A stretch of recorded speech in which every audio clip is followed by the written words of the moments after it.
চিত্রনাট্যকার পরিচালক উৎসব মুখোপাধ্যায় নিখোঁজ। নিমতা থানায় অভিযোগ দায়ের তার স্ত্রীর। সকাল থেকেই খোঁজ নেই উৎসব মুখোপাধ্যায়। নিমতা থানার দ্বারস্থ স্ত্রী। কথা বলবো, সৌমিতা রয়েছে আমাদের সঙ্গে টেলিফোনে। সৌমিতা, কি জানা যাচ্ছে এখন অবধি?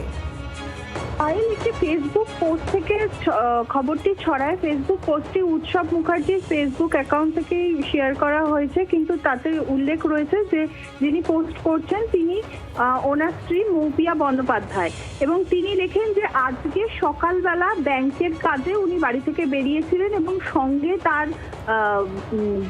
প্রয়াত বাবার ফোনটি তার সঙ্গে ছিল এবং উৎসবের ফোনটি ছিল তার স্ত্রীর কাছে, এবং শেষবার 2:22 উৎসবের সঙ্গে তার শেষবার ফোনে কথা হয় এবং সেই সময় তিনি ব্যাংকেই ছিলেন।